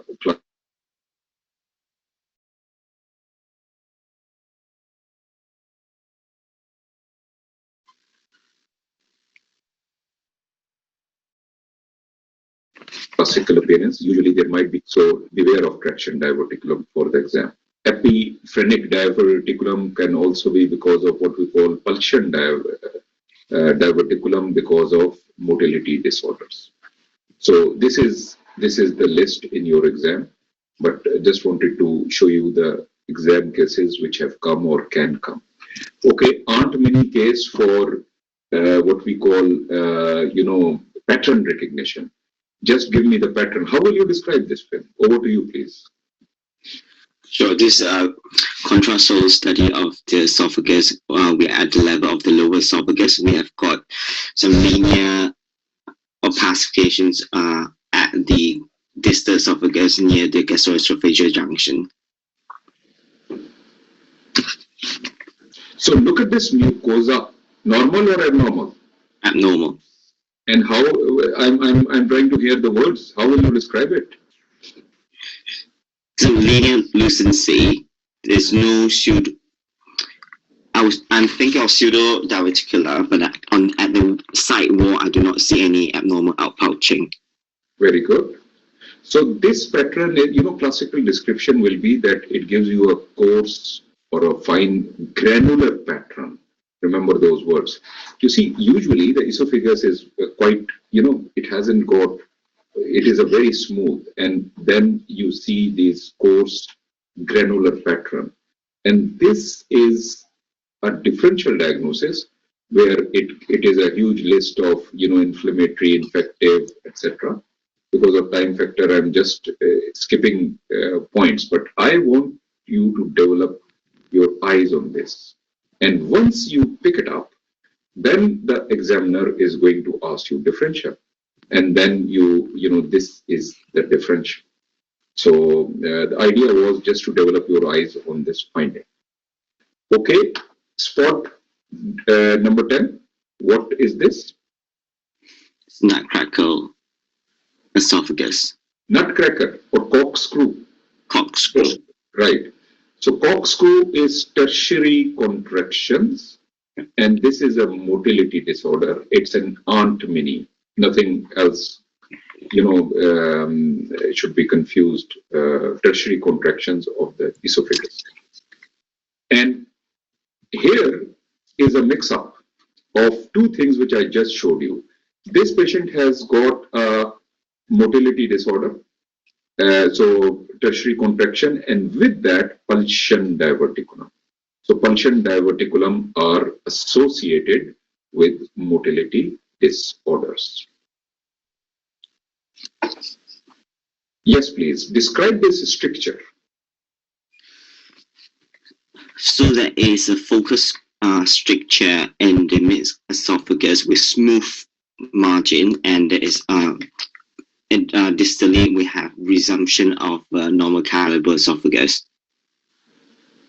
Pertinent negatives. Your description was very good, but I want you to add your pertinent negatives. So there's lack of shouldering. Excellent, well done. So when you describe a stricture in the bowel, these words should be pertinent, negative, or positive. When you are describing it as you have described that this is a smooth stricture and normal mucosa, there is no shouldering, should be your pertinent negatives, no mucosal destruction. So now, can I ask you this appearance? Is it for a benign stricture or a malignant stricture? Benign. Irony is that esophagus, remember it like this, does not follow this principle. And look at the differential diagnosis here. Esophageal strictures smooth. And you are absolutely right that there are many things in the smooth world which can cause, smooth strictures. But irony is that malignant lesions can also cause smooth. So we are not very good. I remember it like this, that if you find a frank malignant stricture in the esophagus, like mucosal destruction, shouldering, etc., you are very confident that this is malignant.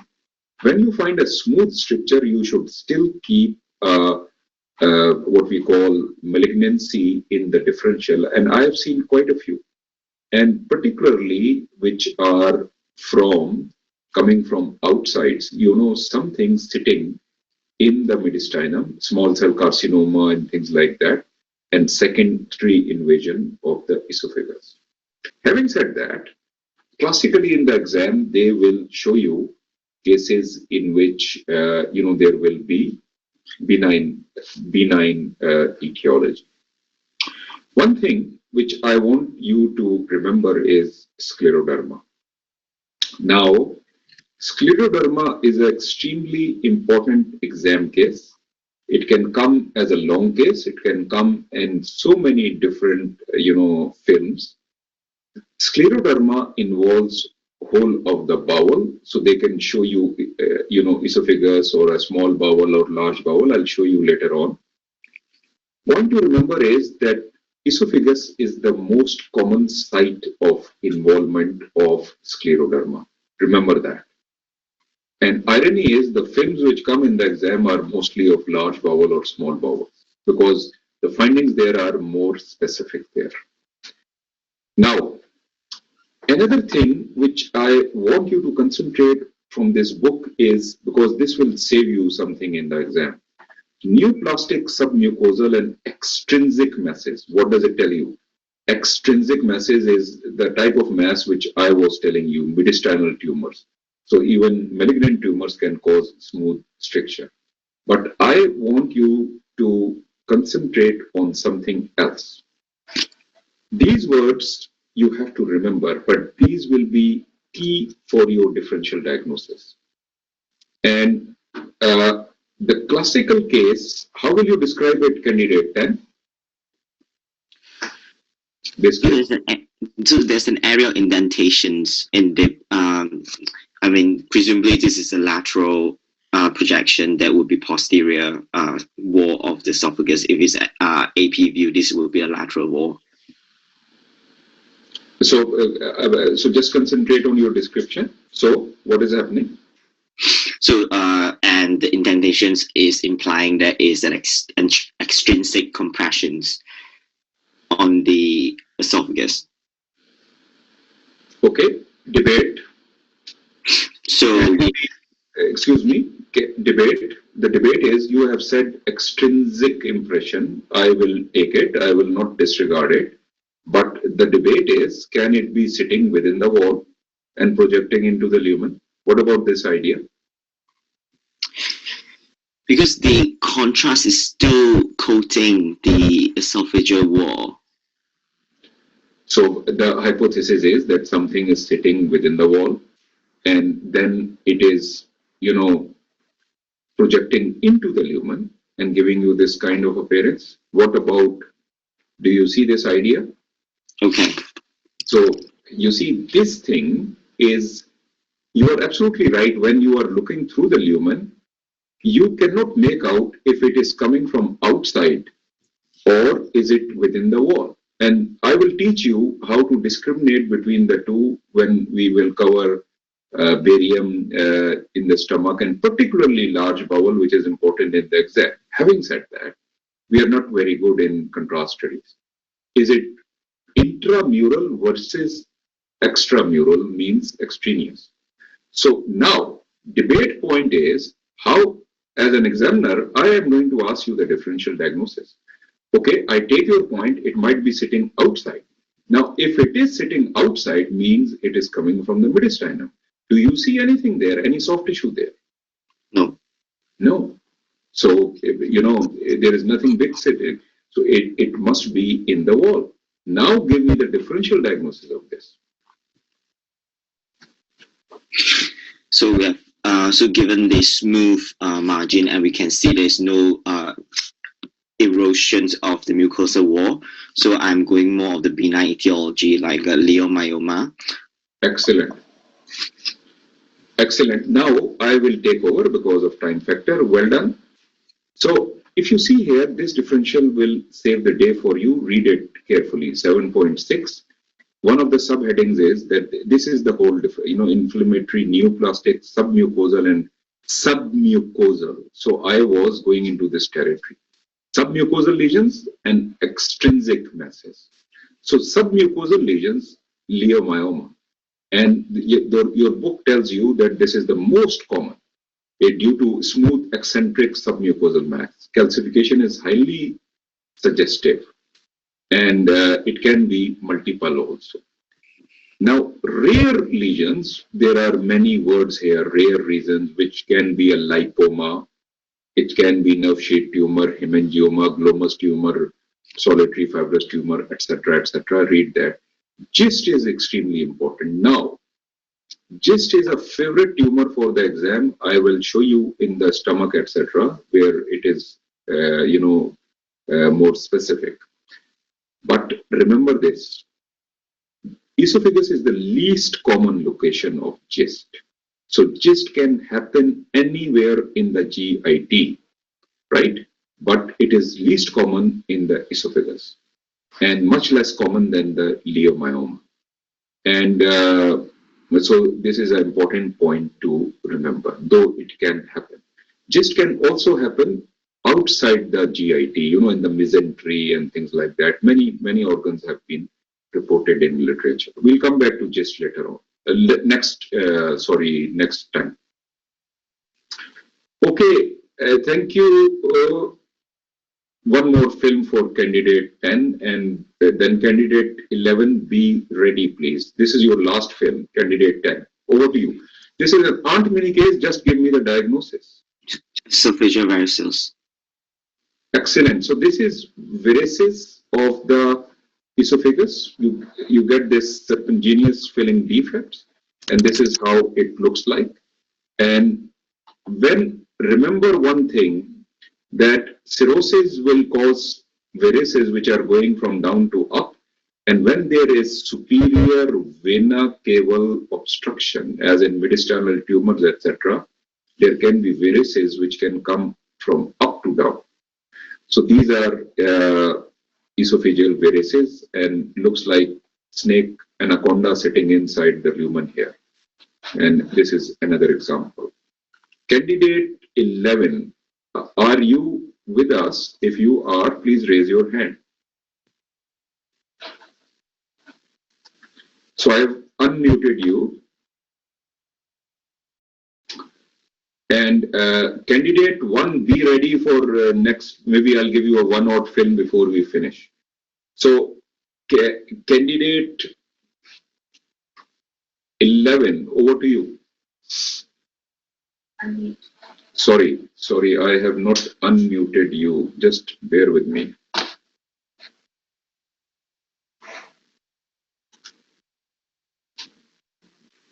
Hi. Yes. Hello, candidate 11. Can you please tackle this? Chest X-ray. Yes. I'm not worried about here. Look at the mediastinum. What's happening in the mediastinum? Okay. So this is the frontal chest X-ray of a skeletally mature patient. What I can see is there seems to be an elongated soft tissue mass starting from the right superior mediastinum along the right paracardiac border. It also appears to be involving the left side of the mediastinum and along the hard border. So this seems to be a dilated viscus in the mediastinum. My prime differential would be that this is a dilated esophagus, probably eclasia. Excellent, well done. So what are you going to do next? I would like to do a contrast swallow. Okay, well done. If you see this film, what is happening, and this is, eclasia is a very important film in the exam, favorite, and they will always show you on a chest X-ray subtle signs. And you have to look this linear shadow here, which causes a double sort of a shadow of the mediastinum, boundary of the mediastinum. If you look carefully, there is a bit of dilatation here. Of course, right now we are doing esophagus, and you are so confident about it being a eclasia, but in the real world, always keep it in your mind. So well done. Now, the correct answer is yes, you will do a solo, and these are various examples where you can see, this is not the same case, this is a different case. You can see this red tail appearance, a red tail appearance here, and then dilatation, eclasia, cardia. Okay, sudden chest pain after bout of coughing. What is your finding? Okay, so this is frontal chest X-ray of a skeletally mature patient with history of sudden chest pain after bout of coughing. I can see that there is a subcutaneous emphysema on either side of the neck. I can see that there is a subtle lucency outlining the aortic knuckle as well as the... So conclusion, well done. So what is the conclusion? This is pneumomediastinum secondary to esophageal tear or Burhaf syndrome. So what will you do? I will do a CT or a contrast solo. CT with contrast, sorry. CT is fine, good answer. And sometimes what happens is that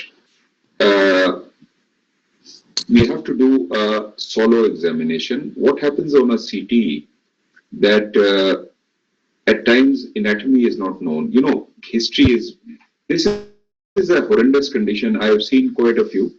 Where I work is a cardiothoracic center. We work in a cardiothoracic center, so I've seen quite a few of them, and particularly on call. And this is a horrendous condition where a patient is absolutely fine and then has a bout of coughing and with this tear. So clinical history is very suggestive.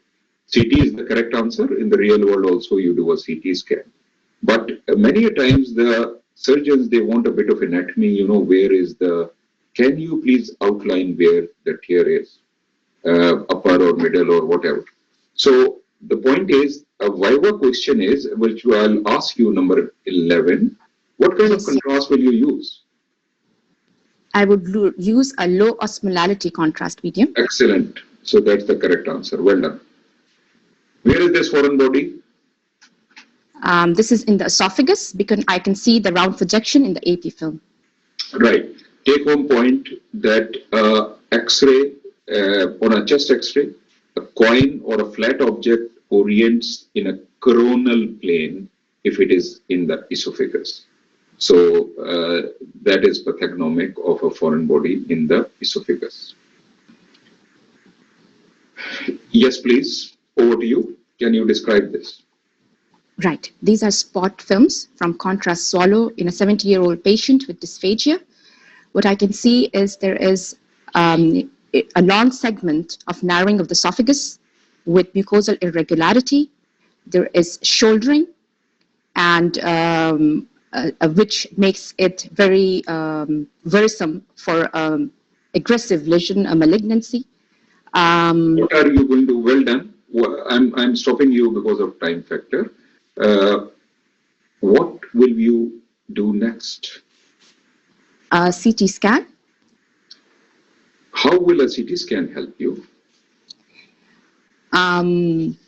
It will outline the esophageal lesion better. Otherwise, we can. Sorry. Then what will happen? It will go for endoscopy. Here you are. You see, the correct answer is an endoscopy. Please remember. And this is something which I have observed many a times in the 2B exam. Classical question, what will you do next? And people jump to next imaging modality, particularly in GIT. You have to have a tissue, and in the real world also, this is exactly the scheme of things. When you have picked up that there is a tumor on let's say, this thing, you have to ask for, first of all, an endoscopy and a biopsy. Once the the biopsy comes, and you can ask for in tandem also. But having said that, the first idea here was that the strictures or irregular strictures, interestingly, in the esophagus, as I have told you, that benign strictures can have malignant causes. Irregular strictures can also have benign causes. So remember that esophagus is slightly tricky in this way.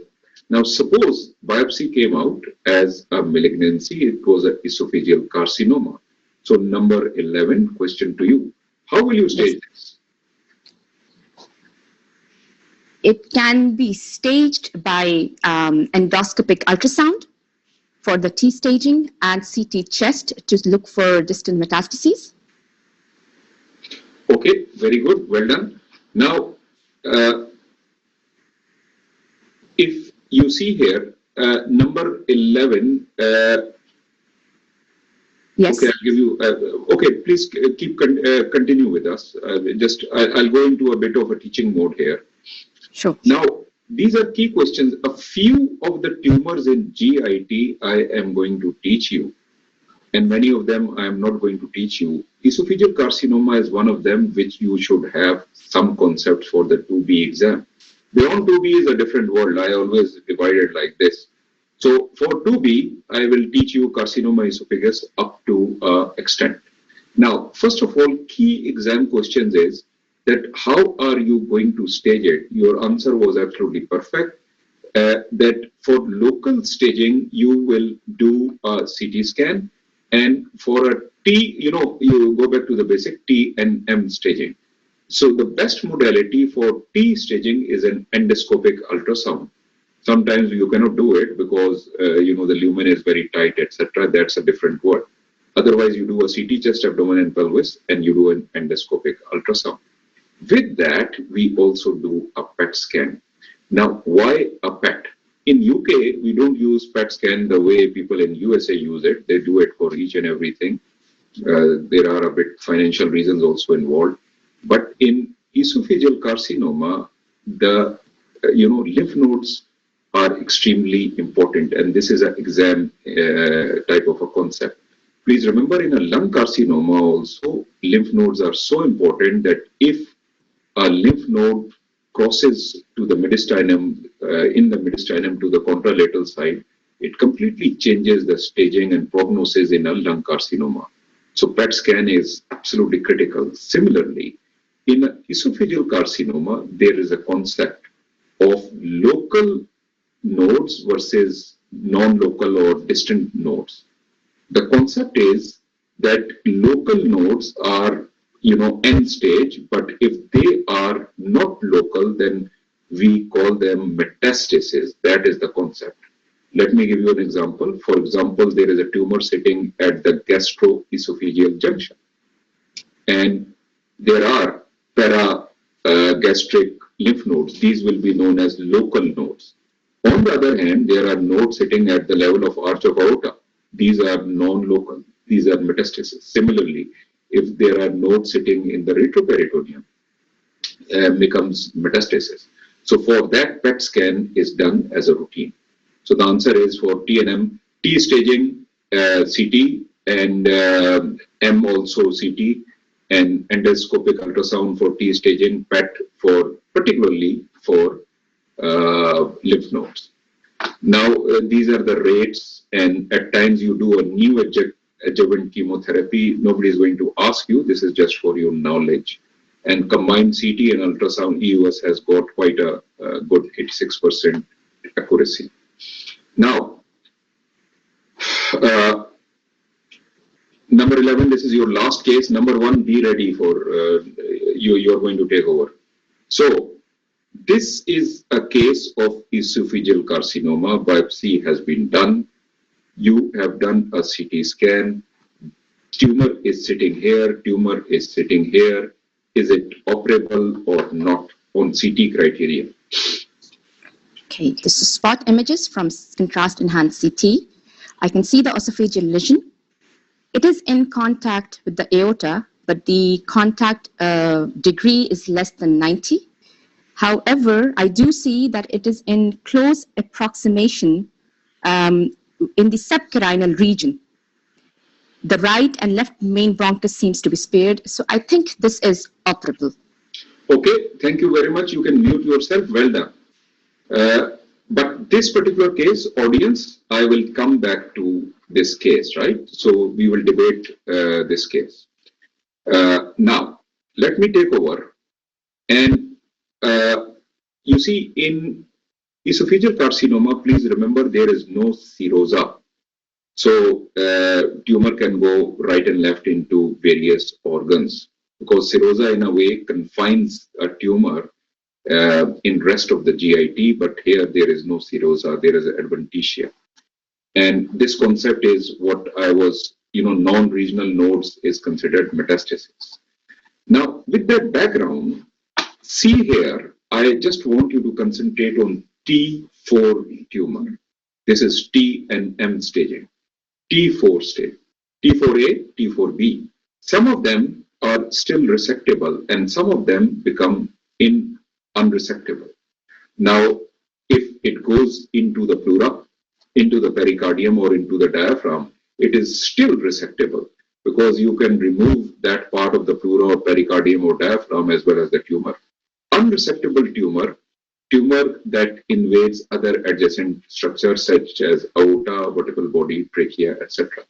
So, regional nodes, of course, N staging, I am not going to, go into details, but N staging 1 to 2 is N1 and N3 is 3 to 6, more than 7 is N3. Now, here is the take-home point, and you have to concentrate on what I am going to teach on this particular slide. As we considered previously, that EUS is the top modality to pick up T staging, but there are some CT criteria to convert it into a T4B tumor. And this T4B on a CT criteria becomes inoperable. So there will be cases on which you on a CT can also suggest that this is a inoperable case. In some of these cases where the findings are debatable or subtle, we will still like to do an EUS. But in the real world, what happens when there is a tight stricture, they cannot do EUS because it cannot go through the lesion. Having said that, what are the main things you are looking for? The main things you are looking for is in a very large tumor, signs of tracheal invasion. So if there is posterior indentation or interior displacement of trachea, you can raise that on a CT criteria. I'm worried. Please remember that our sensitivity specificity is not as good as EUS. But these are the CT criteria, right? Second thing is left main bronchus. This is a very big tumor, so it is also abutting the right main bronchus. But usually it is left main bronchus. Anatomy-wise, esophagus is sitting posterior to the left main bronchus. If there is displacement of the left main bronchus anteriorly, you call it that I am worried. Number two, if there is narrowing, you call it with more confidence. And I've seen cases where you can actually see breaching it into the left main bronchus. So anterior displacement or narrowing, call it. So this is, left main bronchus. Aorta, if you see this aorta, I will show you in the next slide. So this is the main take-home point. As an examiner, if I want to show you esophageal CT for your concept of staging, I will show you aortic invasion, and I will come back to this. But pericardium, look at this tumor. This tumor is at the level of left atrium, and it is causing indentation here. When you see indentation, you call it that there is, I am worried about pericardial invasion. Now, concentrate on this. This is for me the most important concept of invasion of the aorta. Basically, the descending aorta is here. Look at these rules. If less than 45 degree, now if you this is the aorta, this is the tumor. If the contact between the tumor and the aorta is less than 45 degree, means it is touching but less than, you divide it. This is one line, this is another line. From here to here is 45, from here to here is 90. 45 is this one, this is 90, and this is 180. So 45 to 90 degree is doubtful, and more than 90 degree is definite. So in this particular case, you can see that it is about 180 degree. Another sign which is given in literature is that if you see soft tissue of the tumor in between the aorta and the spine, again you call it. So this case is aortic involvement. When we will learn pancreatic carcinoma, I will teach you when we reach that point, but please remember the discriminator. There the sign is 180 degree. Less than 180 degrees. So for example, this is the vessel, this is the tumor. This tumor is abutting the vessel less than 180 degree. This is the vessel, this is the tumor, less than 180 degree. We will still call it operable. It is not invading the vessel. Here, when it is more than 180 degree, we call it. This one is 360 degree actually. So the difference between esophageal and pancreatic carcinoma concepts. And this is the case which we had done. You will agree that in this case, there is a tongue of tissue which has gone in between the aorta and the vertebra. This is one sign, but the abutment is also definitely more than 90 degree, maybe close to 180. So we will call it a T4B tumor. Okay, candidate, last few films are left. Candidate 1, are you with us?